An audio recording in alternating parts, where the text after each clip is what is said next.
الحمد لله وكفى وسلام على عباده الذين اصطفى أما بعد أعوذ بالله من الشيطان الرجيم بسم الله الرحمن الرحيم وضرب الله مثلا قرية كانت آمنة مطمئنة يأتيها رزقها رغدا من كل مكان فكفرت بأنعم الله فأذاقها الله لباس الجوع والخوف بما كانوا يصنعون صدق الله مولانا العظيم وصدق رسوله النبي الكريم ونحن على ذلك لمن الشاهدين والشاكرين والحمد لله رب العالمين اللهم صل على سيدنا مولانا محمد النبي الأمي وعلى آله وسلم تسليما كثيرا كثيرا اللهم رب الحل والحرام ورب البيت الحرام ورب الركن والمقام أبلغ روح سيدنا مولانا محمد منا السلام.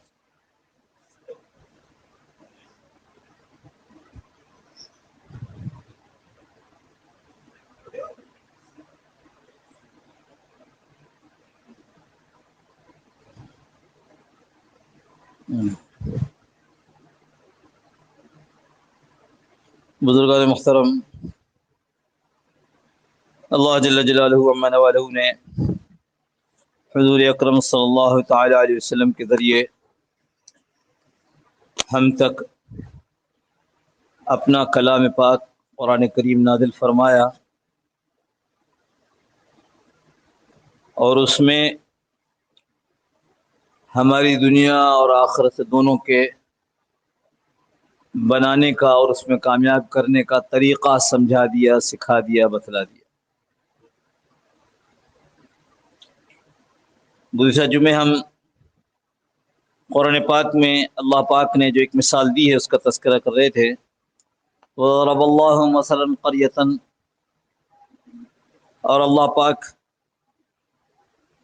مثال دیتے ہیں قریہ، ایک بستی کی، کانت آمنۃ مطمئنۃ یأتیہا،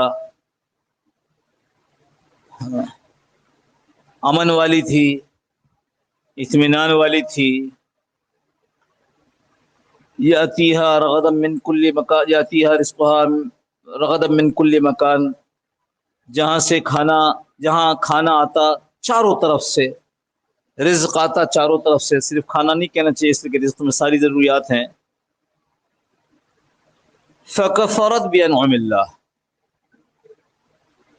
یہاں تک جو ہم نے پڑھا، جو آیت تھی، اس کی تشریح ہم گزشتہ جمعوں میں کر چکے ہیں۔ اب آج یہ آخری حصہ ہے، فکفرت بانعم اللہ۔ پھر یہ جو دو نعمتیں ملی تھی امن امان کی، فکانت آمنۃ مطمئنہ، مطمئن، ایمان، امن، بالکل، یہ ایک نعمت تھی۔ اور دوسری نعمت یأتیہا رزقہا رغدا من کل مکان، چاروں طرف سے رزق آیا کرتا تھا۔ اور ہم نے شاید اشارہ کیا تھا اس طرف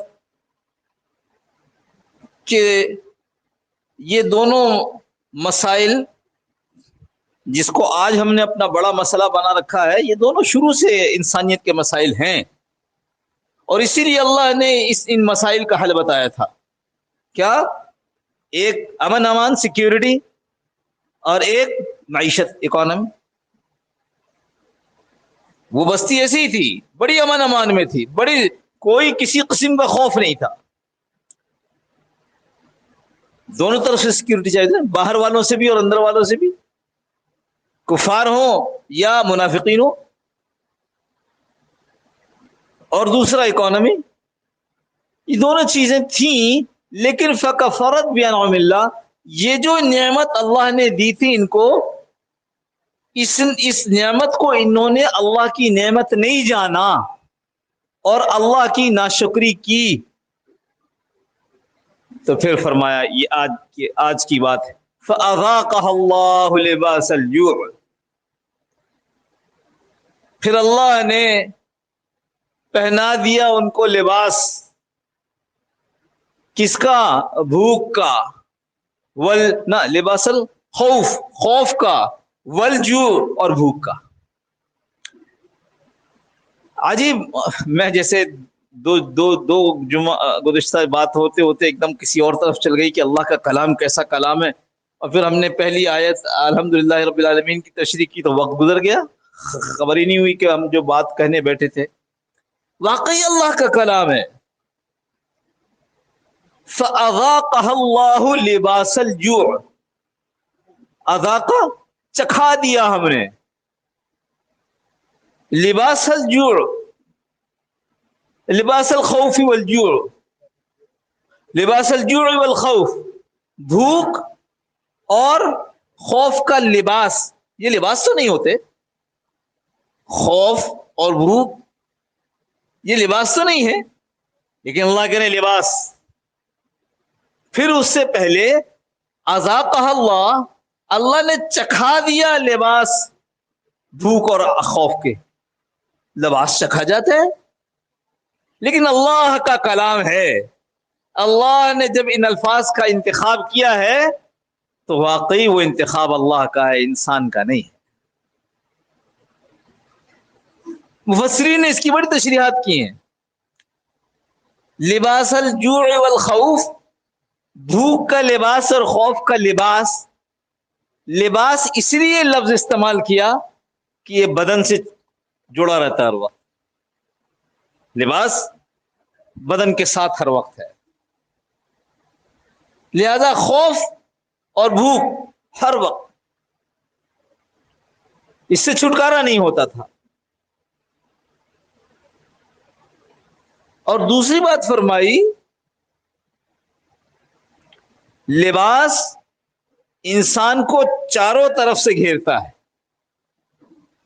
فرمایا خوف بھی ایسا تھا اور بھوک بھی ایسی تھی کہ چاروں طرف سے گھیری جاتی تھی۔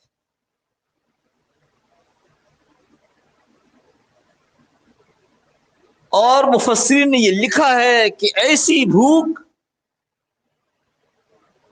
کہ لوگ ہڈیاں کھانے پر، ہڈیاں بعضوں نے جلی ہوئی ہڈیاں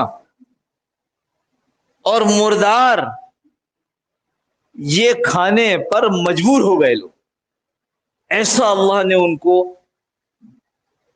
بھوک اس پر ایسی مسلط کی ہے۔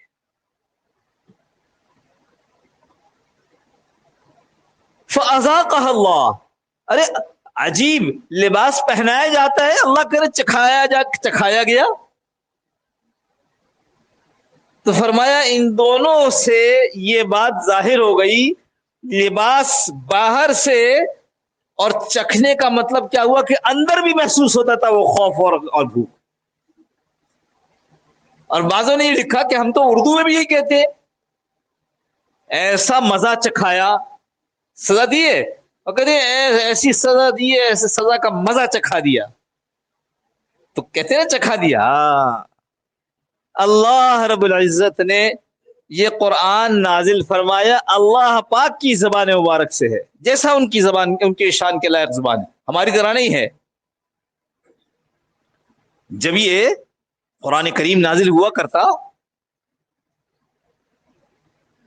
تو آسمان اوپر سے عرش سے نیچے آسمانوں پر آتا، تو جس وقت یہ فرشتے کو سنایا جاتا تو اس وقت اس ماحول کی کیفیت یہ ہوتی، حدیث میں آتا ہے جس کا مفہوم عرض کر رہا ہوں، کہ وہاں جو دیگر فرشتے ہوتے تھے وہ بے ہوش ہو جاتے تھے، اس کی تاب نہیں لا سکتے تھے، اللہ کا کلام ہے۔ اور جب اس فرشتے پر یہ بات اتار دی جاتی کہ اب یہ نیچے پہنچانا ہے، تو پھر یہ ہوش میں آتے اور پوچھتے ایک دوسرے سے، ارے میرے رب نے کیا کہا؟ برداشت نہیں کر سکتے تھے کہ وہ سن سکیں اس کو، ارے میرے رب نے کیا کہا؟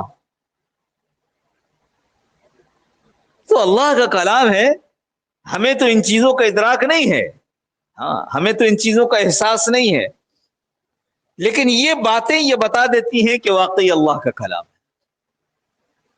فَأَذَاقَهَا اللَّهُ لِبَاسَ الْجُوعِ وَالْخَوْفِ، یہ چکھا دیا ان کو، کیا چکھایا؟ لباس چکھایا۔ کس کا لباس چکھایا؟ بھوک کا اور خوف کا۔ اب آپ سمجھ گئے یہ دونوں الفاظ اللہ پاک نے کیوں استعمال کی، چکھانا اور لباس۔ اور جو مفسرین لکھ رہے ہیں وہ اس طرح لکھ رہے ہیں کہ ایسی حالت میں کہ آدمی اس کو اس کو تصور نہیں کر سکتا کہ وہ کسی وقت بھی ان سے الگ نہیں ہوتا. اور میں نے عرض کیا شروع زمانے سے اللہ پاک کی مثال کب دے رہے ہیں؟ اللہ پاک ایک مثال دیتے ہیں ایک بستی کی 1500 سال سے زیادہ تو ہو گئے. تو یہ اللہ کا احسان ہے کہ ہم کو آپ کو سمجھانے کے لیے اللہ پاک نے چیزوں کو کھول کر بیان کیا.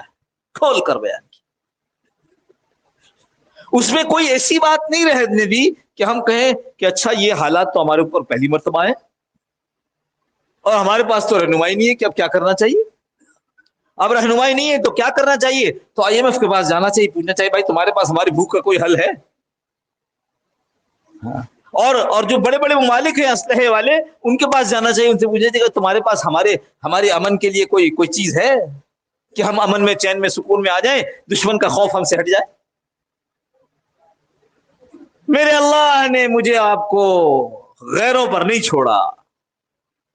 اور غیروں پر کیا اللہ پاک اپنے دشمنوں پر اپنے محبوب کی امت کو چھوڑ دے گا کہ میرے دشمن جیسے چاہیں میری محبوب کی امت سے کھیلتے رہے؟ نہیں دوستو, ہم خود جان بوجھ کر اس میں پڑے ہوئے. ہم پیچھے پلٹ کر اللہ سے اس کے رسول سے پوچھتے ہی نہیں ہے کہ جب ایسے حال آئے تو کیا. میں نے جو آیت پڑھ کر سنائی اس کا کوئی دوسرا ترجمہ آپ کر سکتے ہیں کہ بستی تھی امن والی, بستی تھی بہت رزق والی, رغدم من کل مکان, ہر جگہ سے آ رہا ہے رزق. اس کا کیا اور ترجمہ کیجیے گا؟ پھر فکفرت بانعم اللہ, اللہ کی نعمت کی ناشکری کی, اس کا اور کیا ترجمہ کریں گے؟ فاذاقها اللہ, پھر اللہ پاک نے دیکھا, اس کا کیا ترجمہ کریں گے؟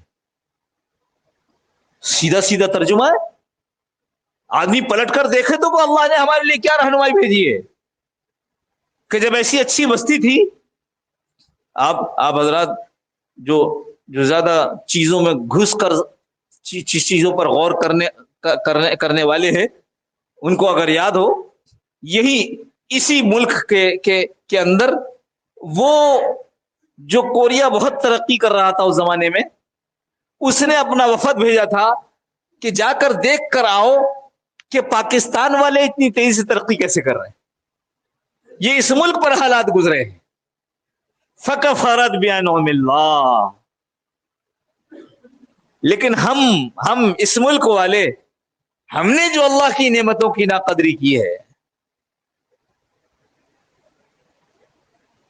ہمارے نانا رحمت اللہ علیہ, یہ مثال ایسی یاد آ گئی نعمت کی ناشکری سے متعلق, تو ورنہ ذاتی چیزیں کہنا اچھا نہیں لگتا. بڑی جائیداد, اتنی جائیداد کہ جو لوگ رشتہ دار وہاں انڈیا میں رہ گئے وہ اب تک کوئی کام نہیں کرتے.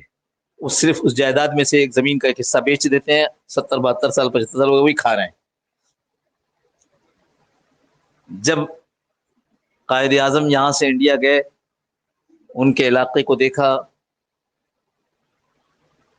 واپسی جب نانا رحمت اللہ علیہ ہجرت کر کے یہاں آ گئے تو وہ حاجی کیمپ میں ٹھہرایا ہوا تھا لوگوں کو, تو قائد اعظم کے جو ساتھی ان کو وہاں دیکھ چکے تھے کہ یہ تو لال گنج کا جناح کہلاتا ہے, اور قاتلانہ حملے ہو رہے تھے, اس لیے پاکستان بننے سے پہلے پاکستان آ گئے تھے. انہوں نے پوچھا, ڈاکٹر صاحب آپ اس طرح بے یار و مددگار ایسے کنارے پڑے ہوئے, رسی باندھی ہوئی, چادر لٹک رہا ہے, یہ پردہ ہے, فیملی ساتھ ہے, کیا آپ نے کلیم داخل نہیں کیا؟ یہ بات عرض کرنا چاہتا تھا. کیا آپ نے کلیم داخل نہیں کیا؟ کلیم جو اراضی وہاں چھوڑ کے آئے اس کا بدل ملے گا آپ کو یہاں, اور لیا ہے بدل لوگوں نے. کیا بتاؤں کیسے بدل لیے ہیں, وہاں کچھ تھا یا نہ تھا. لیکن جنہوں نے غلط کلیم داخل کیا باقی نہیں رہا کچھ, سب نکل گیا. ہمارے قریب میں ایک صاحب کا مکان تھا جن کے متعلق سنا کہ جی بڑی جائیداد چھوڑ کر آئے تھے. ان کا ایک بیٹا ہماری مسجد کے سامنے ایک کیبن کے اندر مرا, اور دوسرا ایدھی کے اپنا گھر میں مرا. جھوٹے کلیم, جھوٹی چیزیں راس نہیں آتی لوگ. تو جب ان کے قائد اعظم کے ساتھیوں نے، میں نام جان بوجھ کر نہیں رہا، بہت معروف نام ہے، جو ان کے ساتھ اس دورے پہ تھے، انہوں نے کہا ڈاکٹر صاحب یہاں کہاں کلیم داخل نہیں کیا. کہا کلیم داخل کروں؟ میں نے ہجرت کی ہے یا تجارت کی ہے؟ میں نے ہجرت کی ہے یا تجارت کی ہے؟ لیکن ایسے کتنے ہیں بتاؤ. فکفرت بِأَنْعُمِ اللَّهِ، اللہ نے ایک پیارا سا ملک دیا جہاں کسی کی بالادستی نہیں تھی، نہ انگریز کی بالادستی تھی اور نہ ہندوؤں کی بالادستی تھی. انگریز حکومت کی وجہ سے بالادست تھے اور ہندو اپنی کثرت کی وجہ سے بالادست تھے. مسلمانوں کو اپنا ملک دیا، مسلمانوں نے سب سے پہلے آ کر یہ کام شروع کر دیا. فکفرت بھی، اللہ نے کہا یہ ملک دیا ہے، اب دکھاؤ اسلام کیا. یہی بات تھی. قائد اعظم سے پوچھا گیا آپ کا دستور کیا ہوگا؟ فرمایا قرآن کے موجود ہونے میں دستور بننے کا کیا بنانے کی کیا ضرورت ہے. کسی نے پوچھا بہت چھوٹا سا ملک ملا آپ کو، کہا اس سے بھی چھوٹا ملتا تو میں قبول کر لیتا، کیونکہ مخالف تو اس وقت بھی تھے نا پاکستان کے. اس سے بھی چھوٹا ملک ملتا تو قبول کر لیتے. کہ کیوں؟ کہ اس لیے قبول کر لیتے کہ ہم یہ چاہتے ہیں کہ ہم اس چھوٹی سی جگہ پر اسلام کو نافذ کر کے دکھا دیں کہ اسلام کیا ہے. فکفرت بِأَنْعُمِ اللَّهِ. ہمارے شیخ ان کے استاد تھے حضرت مولانا سید حسین احمد مدنی رحمۃ اللہ علیہ. خود انہوں نے مجھے سنایا کہ ہمارے استاد نے پاکستان کی مخالفت کی اس بنیاد پر کی کہ یہ جیسے مسجد ہوتی ہے اس کی وہ یہاں نہیں بناؤ. تو جب پاکستان بن گیا تو انہوں نے اعلان کیا ہم نے پاکستان کی مخالفت اس لیے کی کہ ہمارے خیال میں یہ جگہ بہت چھوٹی تھی، یہاں مناسب نہیں تھا، آدھا ادھر آدھا ادھر. اور دوسری یہ وقت مسجد کے بننے کا نہیں ہے. ہم نے کہا ابھی لوگ تیار نہیں ہوئے جو حکومت کریں گے، ورنہ انگریزوں جیسے لوگوں کے پاس حکومت آ جائے گی، تمہارا آزادی کا کوئی فائدہ نہیں ہوگا. لیکن جب تم لوگوں نے مل کر یہ مجبور کیا کہ پاکستان بنے، پاکستان بن گیا، تو ابھی ایسے ہی جیسے مسجد بن گئی، اب اس کی حفاظت میرا فریضہ ہے. یہ جو لوگ علماء پر لعنت ملامت کرتے ہیں غلط کرتے ہیں. علماء نے اس وجہ سے مخالفت کی تھی، اس کا دیکھ لیا کہ وہ صحیح کہتے تھے، لیکن اس وجہ سے مخالفت کی تھی، اور اس کے بعد جب یہ مسجد بن گئی ہے تو اس مسجد کی حفاظت کو اپنا اولین فریضہ قرار دیا. خیر عرض کر رہا تھا جب اس پاکستان میں ہم نے یہ نہیں کیا، فَذَاقَهَا اللَّهُ لِبَاسَ الْجُوعِ وَالْخَوْفِ، خود اللہ آگے فرمائے بِمَا كَانُوا يَصْنَعُونَ، یہ جو ہم نے ان کو لباس پہنا دیا بھوک کا اور خوف کا، یہ اس لیے بِمَا كَانُوا يَصْنَعُونَ، یہ اس وجہ سے کہ جو حرکتیں یہ کرتے تھے، جو حرکتیں ہم نے کی ہیں اور کر رہے ہیں. اور تمنا یہ ہے کہ اللہ پاک عمر فاروق رضی اللہ تعالیٰ جیسا زمانہ دکھا دے. عمر فاروق رضی اللہ عنہ کے زمانے سے پہلے حضرت ابوبکر صدیق رضی اللہ عنہ کے زمانے میں جو قربانیاں دی گئی ہیں ان قربانیوں کی طرف کوئی دھیان نہیں ہے. اللہ پاک مجھے آپ کو اس پر عمل کی توفیق نصیب فرمائے. ٹائم ہو گیا؟ عمل کی توفیق نصیب فرمائے. میں اکثر آخر میں یہ کہہ دیتا ہوں، یہ ساری باتیں دیکھو اگر پوری قوم چلے گی تو اللہ پاک پوری قوم کی حفاظت کرے گا. اگر کوئی گروہ اس پر چلنے لگے گا تو اللہ اس گروہ کی حفاظت فرمائے گا، اور اگر کوئی شخص اس پر چلنے لگے گا اللہ اس پر قادر ہے کہ اللہ اس شخص کی حفاظت کر کے دکھا.